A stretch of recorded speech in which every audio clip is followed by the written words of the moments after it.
rangkaian hadis sebelumnya. Kita mulai dari masa kandungan, ketika melahirkan, kemudian menjaga kasih sayang ibu, lalu juga tugas kita ketika berusia 7 hari, dan sampai berusia 7 tahun. Dan sekarang bagaimana apabila bayi kita berusia 7 tahun. Tentu bayinya cucu kita ya. Kecuali Pak Jajang nanti punya anak. Jadi kalau kita mah yang sudah senior untuk cucu. Kita baca Bismillahirrahmanirrahim. Hadis ini diriwayatkan oleh Sulaiman bin Ash'as As-Sijistani. Karena dia punya anak bernama Daud, maka dikenal dengan Abu Daud. Nama aslinya Sulaiman. Jadi 6 kitab itu kita kenal nama aslinya.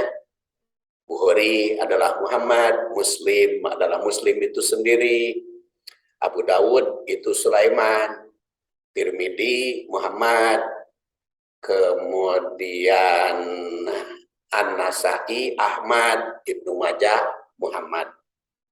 Terkenal.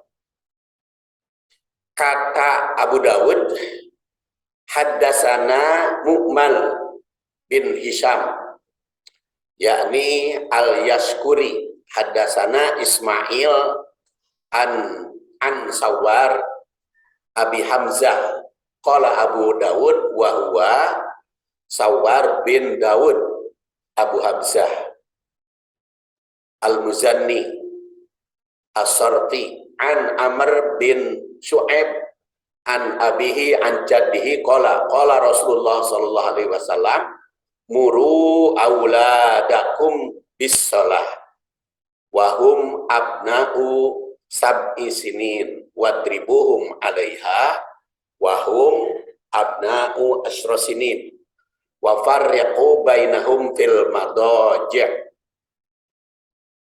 Hadis ini diriwayatkan oleh beliau yang mengatakan telah menceritakan kepada kami Mu'ammal bin Hisham Yashkuri, telah menceritakan kepada kami Ismail bin Sawar Abu Hamzah, kata Abu Daud, dia adalah Sawar bin Daud Abu Hamzah al-Muzanni As-Sayropi dari Amr bin Shu'aib, dari ayahnya, dari kakeknya. Dia berkata, Rasul bersabda, perintahlah anak-anak kalian untuk melaksanakan sholat apabila sudah mencapai umur 7 tahun. Dan apabila sudah mencapai umur 10, maka pukullah apabila tidak mau melaksanakannya. Dan pisahkanlah mereka dalam tempat tidur. Ini banyak maknanya dari hadis ini. Pertama, perintah anakmu untuk sholat. Berarti kalau perintah anakmu untuk sholat berusia 7 tahun, pendidikan sholat harus dilaksanakan sebelumnya. Karena begitu 7 tahun tinggal merintah, merintah magis bisa. Ketika 7 tahun, kemudian kalau 10 tahun baru boleh dipukul, berarti kalau belum 10 tahun, tidak boleh dipukul. Kadang-kadang kan kita mah anak umur 7 tahun harus diciwit, harus disintrek, nggak boleh dalam hadis. Baru boleh ditindak apabila sudah 10 tahun. Kemudian perintah itu 7 tahun. Jadi kalau belum umur 7 tahun bukan perintah, ngajak, mendidik, dan masih banyak lagi nanti isi hadis ini. Dan perbandingan matanya cukup banyak, cukup luas. Dan di sini hadisnya dari 7 muhadis, karena yang kita pakai 7 muhadis, yaitu Ahmad, Bukhari, Muslim, Abu Daud, Tirmidzi, Nasa'i, dan Ibnu Majah. 3 ulama meriwayatkan hadis ini. Jadi tidak tujuh-tujuhnya meriwayatkan hadis, cuma 3 ulama saja yang meriwayatkan hadis ini. Matannya ada sedikit perbedaan atau redaksinya.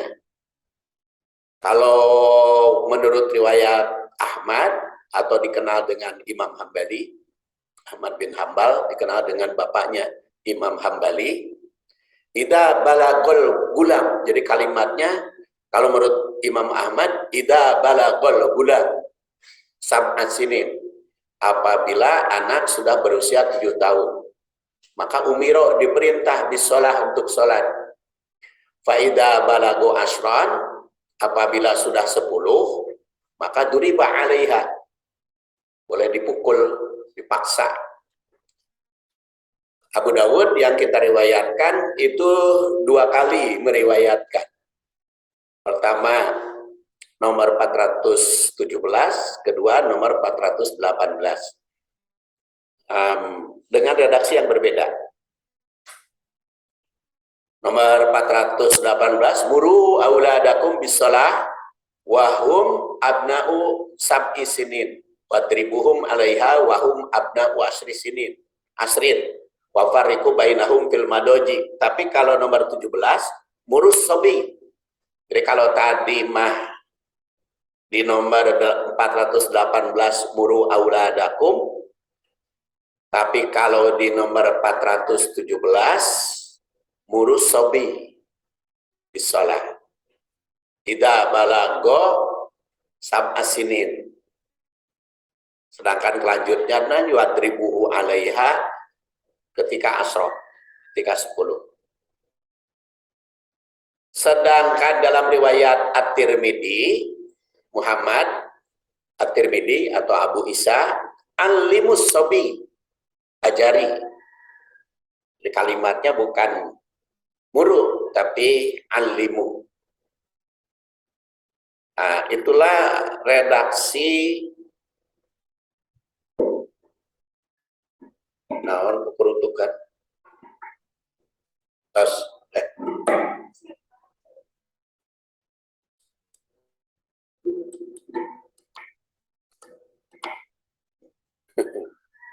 Ya, ada ogohannya. Jadi macam-macam redaksi, ya, memperhatikan tadi di dalam tabel jelas tampak bahwa 3 rawi hadis itu menggunakan redaksi yang berbeda satu sama lain. Ahmad menggunakan ida balagol gulam. Kemudian Abu Dawud ada muru auladakum, ada muru as-sobi bisolah. Begitulah redaksi selanjutnya berbeda. Ada yang berbeda, ada yang sama, ya. Dan tahrij hadis ini diriwayatkan tentu saja dengan menggunakan berbagai mata rantai. Ada kalau Abu Dawud, Ahmad itu hadatsana Zaid. Tapi kalau Abu Dawud Muammal. Dan Abu Dawud yang satu lagi Muhammad. Ada juga Tirmidzi itu dari Ali. Sedangkan ketiga rawi menerima hadis itu dari gurunya masing-masing. Jadi ada perbedaan dari gurunya masing-masing. Jadi kalau ada perbedaan redaksi, wajar. Karena gurunya berbeda. Jadi kalau gurunya berbeda, bisa mengutipnya berbeda. Namun pada halaman lain, juga sebelumnya 470, Abu Daud dengan gurunya berbeda lagi, yaitu Muhammad. Jadi otomatis karena gurunya berbeda, redaksinya berbeda. Sedangkan yang kita kaji itu dari Muammal bin Hisam. Riwayatnya tidak perlu saya baca semuanya. Muammal ini termasuk menyampaikan hadis pada Abu Dawud. Beliau itu dijuluki Abu Hisam, orang Basroh. wafat 263, jadi ketemu dengan Abu Daud ya. Hadisnya diriwayatkan oleh Abu Daud sebanyak 15 hadis dan diriwayatkan oleh yang lainnya. Kemudian dari Ismail, dari Sawar, dari Amr bin Su'aib. Beliau merupakan cicit dari sahabat Rasul yang bernama Abdullah bin Amr bin As. Kalau Abdullah bin Amr bin As sudah kita kenal, yaitu sahabat yang tekun beribadah, sehingga pernah ditegur oleh Rasul, karena beliau kan ibadahnya kalau malam hari terus menerus, kalau siang hari terus saum, ditegur oleh Rasul. Wahai sahabatku, jangan kau lakukan itu. Kalau mau sholat, sholatlah, tapi jangan lupa tidur. Kalau mau saum, saumlah, tapi jangan lupa berbuka. Ditegur oleh Rasul. Kenapa? Karena beliau ingin meniru Rasul. Meniru Rasul itu kan tahajudnya lama. Bahkan di dalam riwayat Al-Mughirah yang wafat tahun 18 Hijriah ketika Ta'un Al-Mughirah itu, Rasul itu pernah bengkakkan kakinya ketika tahajud. Ditegur, ya Rasulullah, kenapa engkau sampai beribadah bengkak kaki padahal kan sudah mendapat ampunan dari Allah? Kata Rasul, apakah aku tidak mau menjadi orang yang bersyukur? Jadi Rasulullah itu kalau tahajud lama-lama. Tetapi sahabatnya nggak boleh oleh Rasul. Nggak boleh ditiru, nggak boleh meniru Rasul. Jadi kita tidak boleh tahajud sampai bengkak kaki, itu nggak boleh. Kata Rasulullah, kamu tidak boleh begitu. Kalau tahajud, tahajudlah, tapi harus tidur. Kalau saum, berbukalah. Makanya saya pernah khutbah di mana ya kemarin itu, saya rekam juga di YouTube. Mencontoh Rasul dengan yang berbeda. Jadi kita meneladani Rasul, tapi dengan cara yang berbeda. Antara lain, tadi ibadah sholat tidak boleh meniru Rasul sampai lama-lama. Kita harus memperhatikan keluarga. Bahkan ada Rasul juga ketika mau tahajud lama kan berbisik kepada Aisyah. Wahai Aisyah, apa engkau izinkan aku melaksanakan sholat semalaman malam gini? Kata Aisyah, ya Rasulullah, aku senang tidur berada di sampingmu, tetapi aku lebih senang lagi apabila engkau bisa mendekatkan diri kepada Allah. Jadi Rasul itu izin kepada istri, apalagi istri kepada suami ya. Suami kepada istri juga kalau mau ibadah lama-lama itu izin. Nah, jadi ada yang harus berbeda dengan Rasul. Tadi cara beribadah. Kemudian yang kedua, saum tanpa buka, yakum wal bisol, itu tidak boleh sama dengan Rasul. Kita harus berbuka. Kemudian jumlah istri, Rasul bisa sampai 9, kita tidak boleh. Hanya sampai 4, menerima hibah, dan sebagainya. Nah, cucu bin Su'aib ini, Amr bin As ini termasuk yang ditegur oleh Rasul, tidak boleh menyamai beliau. Dan ini, hadis ini dari Abdullah bin Amr bin As, dari kakeknya. Dan karena dia menerima dari ayah, kemudian ayah dari kakek, jadi sahabatnya adalah ada Abdullah bin Amr bin As yang meriwayatkan hadis ini. Nama aslinya tentu saja diganti oleh Rasulullah Shallallahu Alaihi Wasallam ketika masuk Islam. Rasulullah SAW menjuluki itu kepada Abdullah bin Amr bin As sebagai kritik sehingga diganti dengan nama Abdullah. Jadi kadang-kadang begitu masuk Islam ada sahabat itu yang diganti oleh Rasul namanya. Sekarang kita lihat tarikh hadis ini. Ibadah sholat sebenarnya telah diajarkan sejak para nabi terdahulu.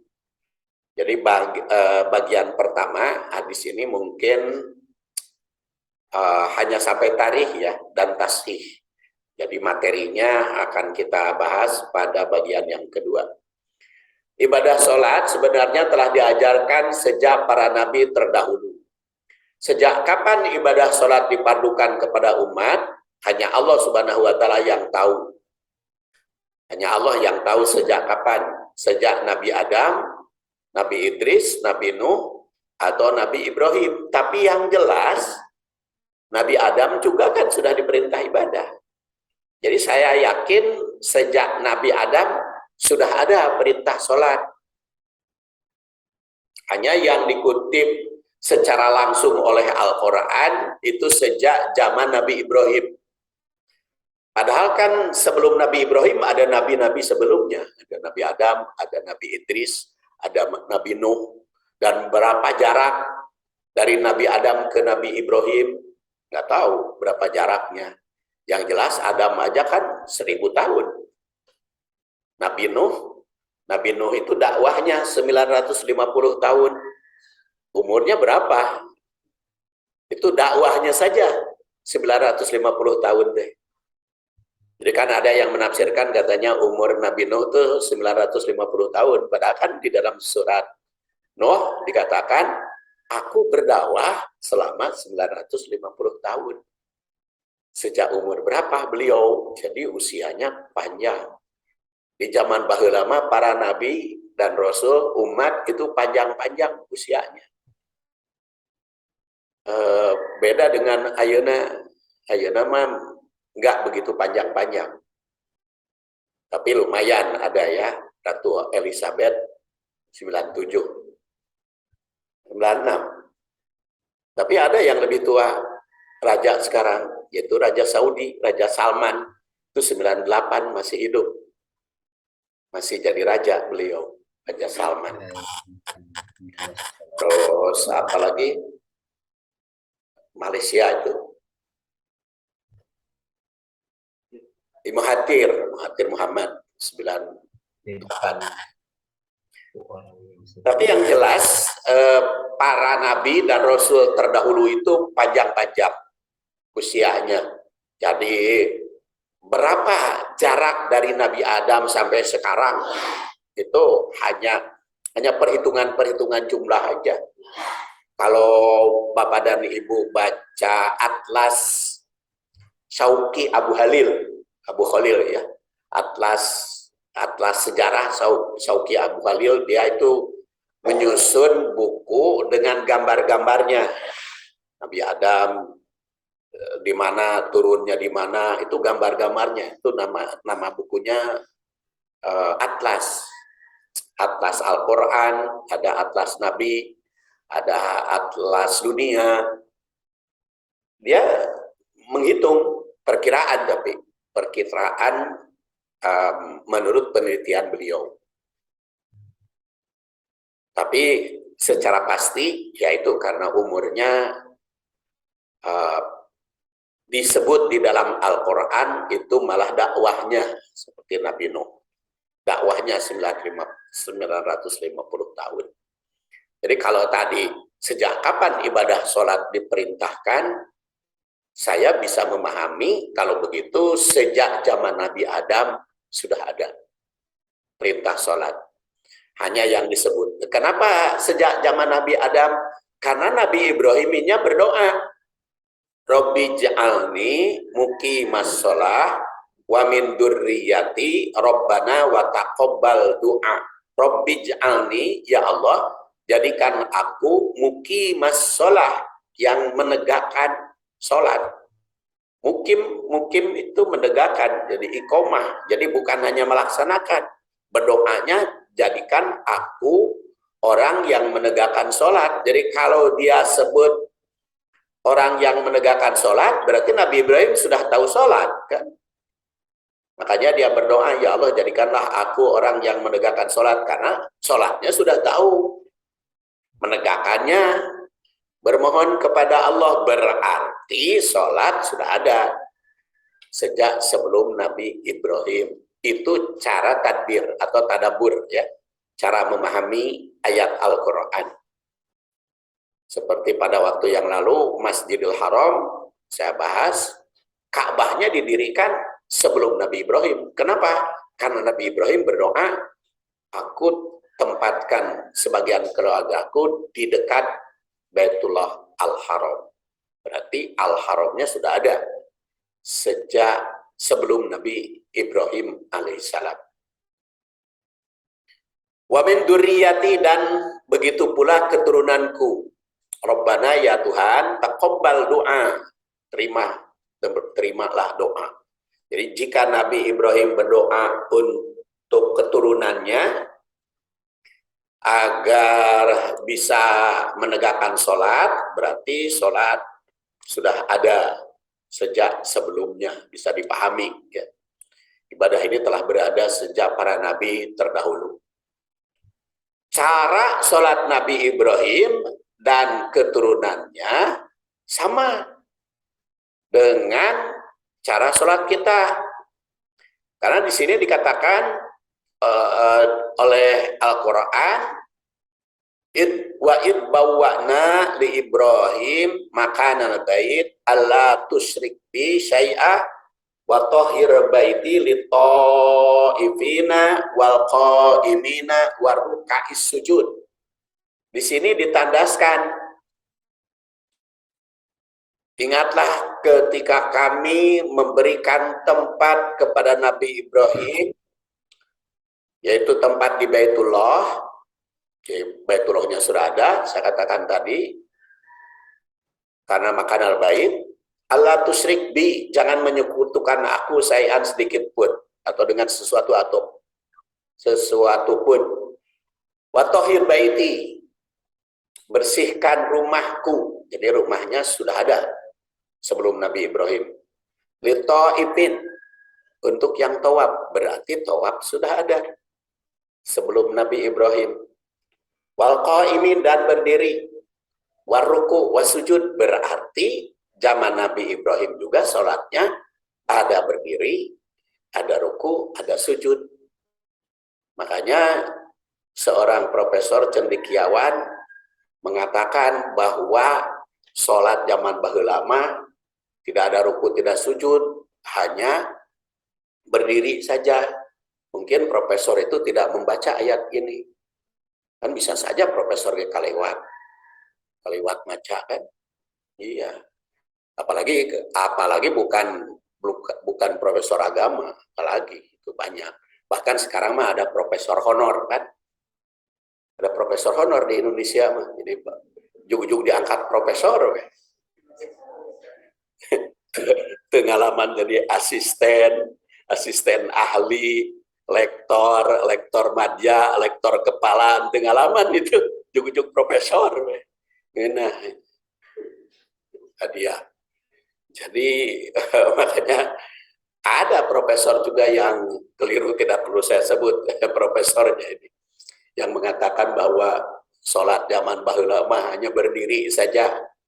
Padahal jelas dalam ayat ini Nabi Ibrahim itu sudah mengajarkan ada tawaf, ada berdiri, ada ruku, ada sujud. Berarti sholatnya sama dengan yang kita praktekkan. Dan di situ tawaf sudah ada. Nah, ketika Nabi Ibrahim, makanya dalam riwayat At-Tabari yang wafat 330 Hijriah, tawaf itu sudah ada sejak Nabi Adam belum turun ke bumi.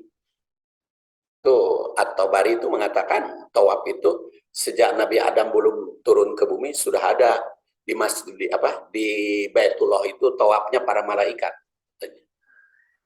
At-Tabari dalam tafsir At-Tabari. Kemudian Nabi Ismail Nabi Ismail adalah putra pertama dari Nabi Ibrahim, dari Siti Hajar. Dia berdoa dan memerintah keluarganya, wadkur fil kitab, ingat di dalam kitab, Ismail, innahu kana shadiqal wa'di wa kana rasulan nabiyya. Sungguhnya Ismail itu shadiqal wa'di, yang memenuhi janji, wa kana rasulan nabiyya, dan rasul serta nabi. Di sini tegaskan wa kana rasulan nabiyya, rasul dan nabi. Sebetulnya kalau rasul itu pasti nabi. Tapi kalau nabi belum tentu rasul. Ketika Abu Dzar Al-Ghifari bertanya kepada Rasul, kan kam anbiya, berapa nabi? Jumlahnya Rasul mengatakan 124.000 nabi. Kam yub'as, berapa yang diutus jadi Rasul? 313 atau 315. Jadi dari 124.000 nabi yang diangkat jadi Rasul 313, atau ada yang mengartikan 315 karena Rasul menyebut salah sumi'ah zaman. Jadi tidak menyebut langsung. Salah sumi'ah 300 zaman lebih. Ada yang mengatakan 313, ada yang mengatakan 315 jadi Rasul. Jadi Nabi dulu baru diangkat Rasul.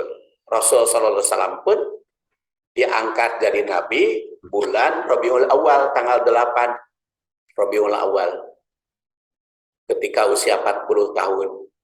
Sedangkan diangkat jadi Rasulnya bulan Ramadan, ketika surat Al-Alaq turun.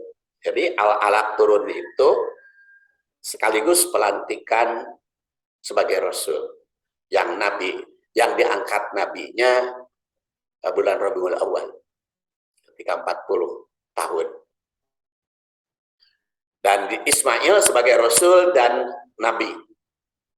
Wa kana ya'muru ahlahu, dan Ismail juga memerintah keluarganya bisolah, dengan sholat, wa zakat, dan zakat, wa kana inda rabbihi mardiyah. Jadi zakat juga sudah ada sejak zaman baheula. Kalau Ismail dikatakan sejak zaman Nabi Ibrahim tentu, karena kan putranya, ya. Jadi Nabi Ibrahim itu pemimpin seluruh umat manusia pada zamannya, karena dia punya anak, yang satu di Mekah, Ismail, yang satu di Baitul Maqdis. Jadi arah dan timur dikuasai oleh dua putranya, dan Nabi Ibrahim sebagai imam seluruh manusia. Jadi Nabi Ismail juga sudah memerintahkan. Jadi kalau Nabi Ibrahim dengan doa tadi agar anaknya juga turunannya bisa menegakkan sholat, kalau Nabi Ismail dikatakan dia ya'muru ahlahu, memerintah keluarganya bisolah, dengan sholat dan zakat. Jadi Nabi Ismail dalam ayat ini mendidik keluarga untuk menegakkan sholat dan zakat. Kemudian kita lihat Nabi Musa. Kenapa loncat dari Nabi Ismail ke Nabi Musa? Ya, yang ditemukan ayatnya saja. Kan ini kan berdasar ayat. Bukan berarti antara Ismail ke Musa tidak ada sholat. Itu yang kita temukan ayatnya. Nabi Musa, wa auhayna ila Musa wa akhihi an tabawwa liqaumikuma bimisra buyutan waj'alu buyutakum kiblatan wa aqimus shalah wa basyiril mu'minin. Dan kami wahyukan kepada Musa dan saudaranya, yaitu Harun, ambillah olehmu berdua beberapa buah rumah di Mesir untuk tempat tinggal bagi kaummu, dan jadikanlah olehmu rumah-rumahmu itu sebagai kiblat. Tempat sholat terjemah dalam kurung Departemen Agama, kiblat. Dan dirikanlah olehmu sholat serta gembirakan orang-orang yang beriman. Surat 10:87. Sholat zaman Nabi Musa dan Harun juga diajarkan kepada Bani Israel yang penerus Ishak, kan? Dan dijadikan rumah para nabi atau rumah nabi itu sebagai kiblat. Jadi baheula mah kiblat teh tempat sholat. Jadi kemana menghadap, kemana sholat? Ya ke tempat sholat para nabi, kiblat itu. Dan itu berlaku ternyata bukan hanya para nabi dan rasul terdahulu, sampai sekarang. Sampai sekarang juga kan menghadap kiblat kita. Fawalli wajhaka satrol Masjidil Haram. Jadi kalau di luar Masjidil Haram, kita menghadap ke Masjidil Haram. Jadi Masjidil Haram itu kan tempat sholat. Berarti kita sholat itu ke tempat sholat. Dan itu berlaku sejak zaman para nabi terdahulu. Sholat itu ke tempat sholat para nabi. Tapi karena kita mah tempat sholat nabinya adalah Nabi Muhammad yang penerus Nabi Ibrahim, yang saat itu Nabi Ibrahim juga kiblatnya ke Masjidil Haram, ke Ka'bah. Maka sampai sekarang kita ke Ka'bah. Kenapa Rasulullah ketika di Madinah ke Masjidil Aqsa? Sebab hari takmah belum sempurna syariah Rasul. Masih ada estafet dari Nabi Isa. Nabi Isa kan tempat sholatnya di Masjidil Aqsa. Jadi sholatnya ke Masjidil Aqsa Rasul ketika di Madinah. Tapi setelah sempurna syariat sholat, nanti syariat sholatnya kita wincik bagaimana, maka Rasul menghadap ke Ka'bah. Ka'bah itu apa isinya? Ka'bah itu isinya tempat sholat. Jadi kalau kita teropong Ka'bah, da'ai masuk mamual mungkin, tidak boleh. Hanya raja dan presiden atas izin raja. Ka'bah itu ya isinya lowong, tempat sholat. Dan di dalam Masjidil Haram menghadap Ka'bah. Ka'bah itu tempat sholat. Kalau di luar Masjidil Haram, ke Masjidil Haram. Jadi kalau di luar kalau di luar Mekah, di luar Saudi Arabia, ya kita ke Mekah.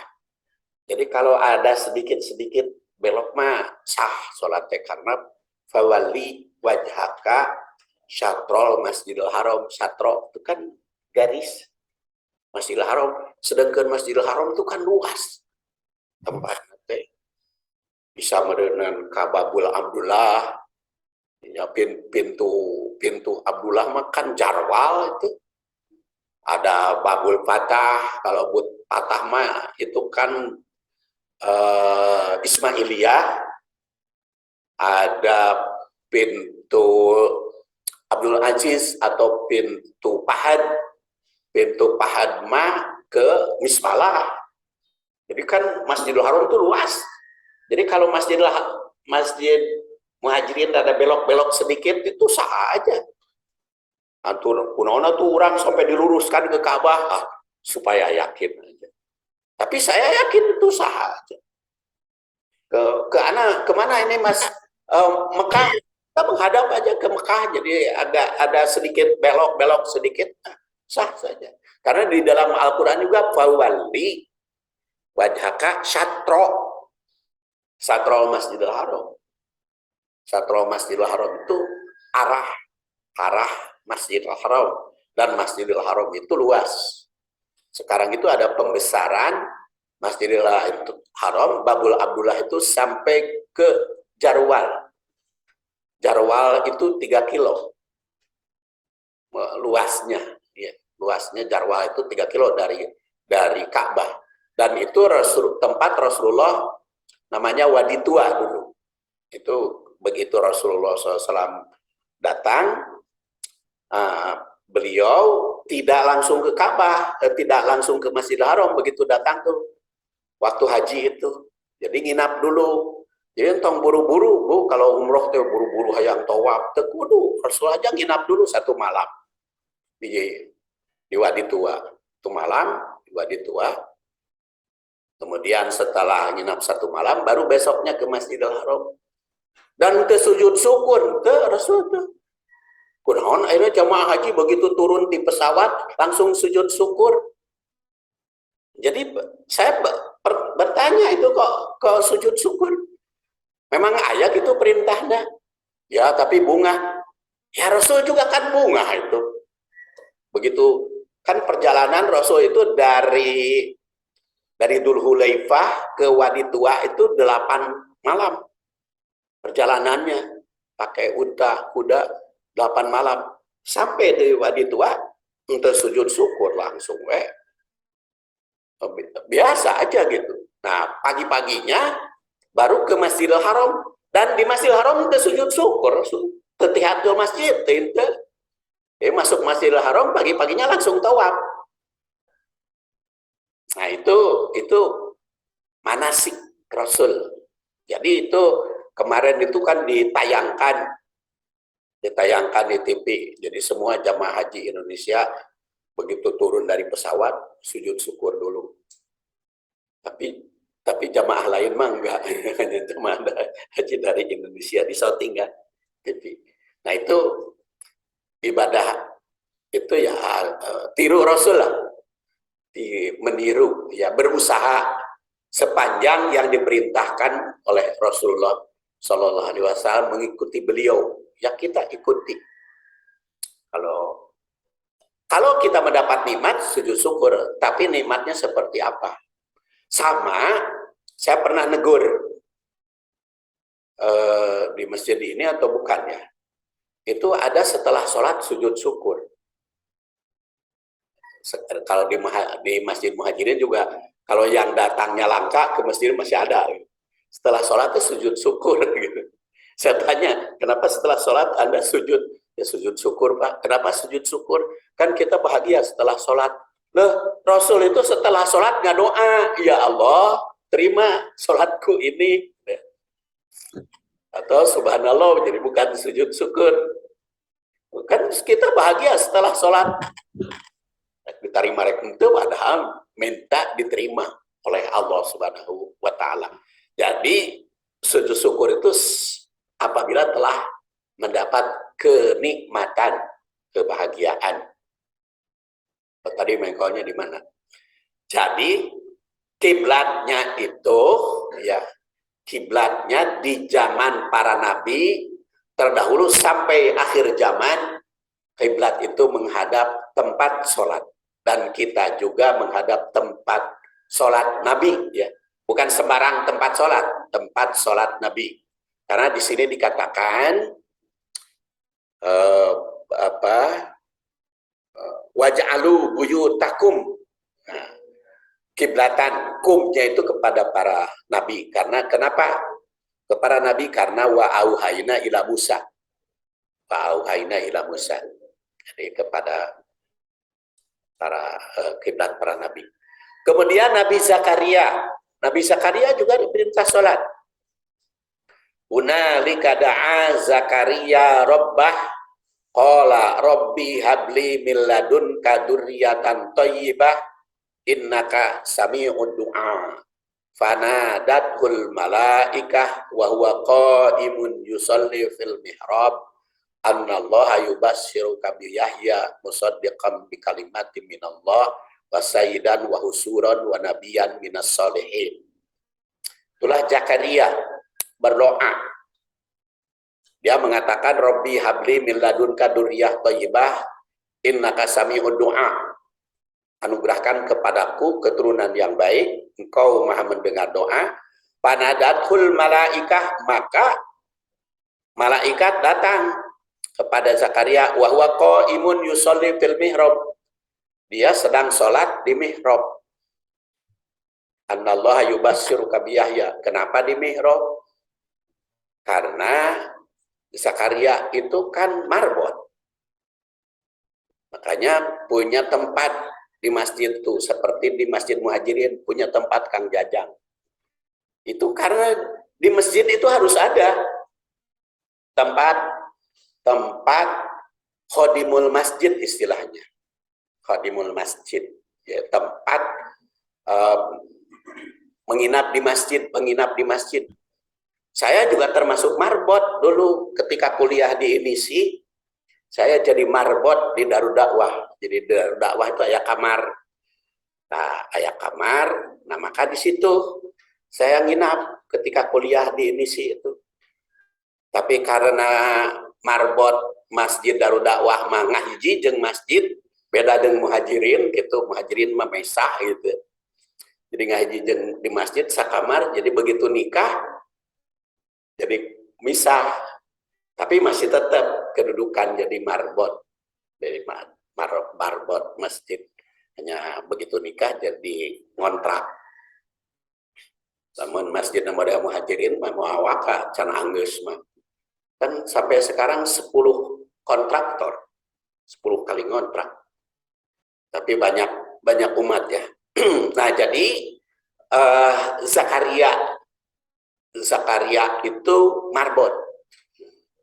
Makanya saya pesan ke Kang Jajang, dan Jajang pokoknya lamun can dokter entong wakat pinah jadi marbot. Jadi dokter dulu lah. Terus dokter karak nanti bisa ngontrak gitu. Karena sayang saya bilang ya kaganggu uang kuliah. Jadi ini Kang Jajang ini lagi kita kuliahkan sampai dokter Bu, sekarang di S2. Ya kita bantulah. Ya, jadi kalau punya dana segala macam itu kita bantu. Karena kuliah itu banyak biayanya, bukan hanya uang kuliah, tapi banyak biaya yang harus dikeluarkan. Hanya saya yakin itu berguna, bermanfaat ya. Kalau membantu kuliah itu mansalah katorikon.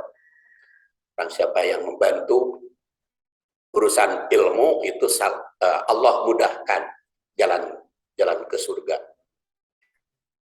Nah, jadi kembali tadi Zakaria itu sebagai marbot ya, sehingga yusolli fil mihrab dan yubassiruka biyahya musaddiqan bi kalimati minallah yang kita garis bawahi.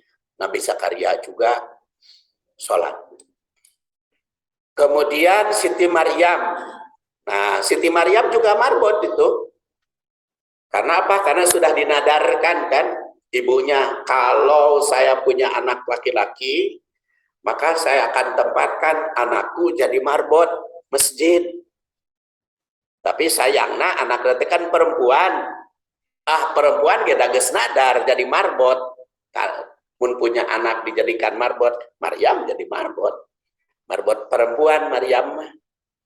Jadi ada tempat Zakaria, ada tempat Maryam.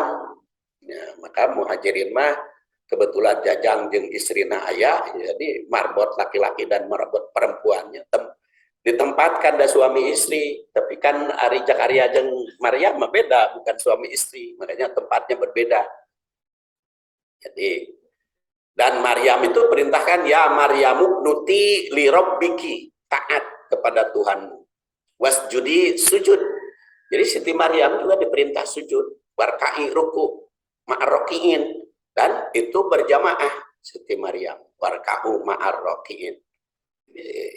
Siti Maryam sudah mendapat ajaran pelaksanaan sholat.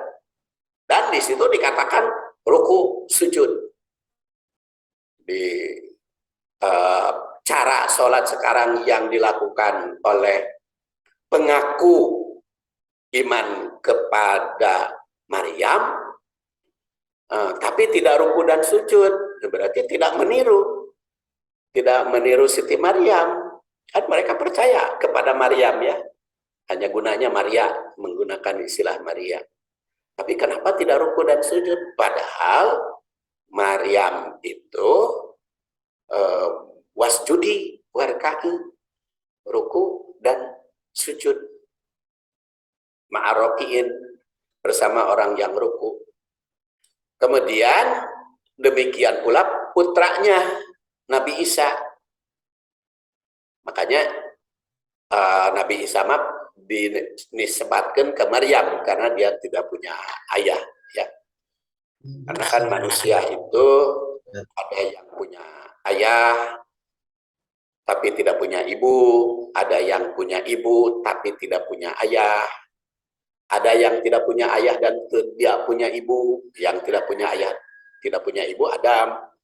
Yang punya ayah tapi tidak punya ibu Hawa. Yang punya ibu tapi tidak punya ayah Isa.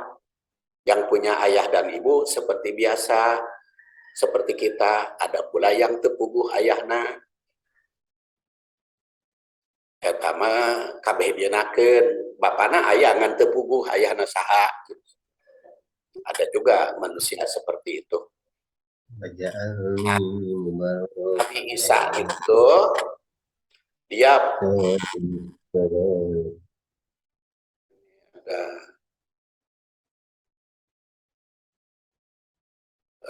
apa? Di mood pendengarnya.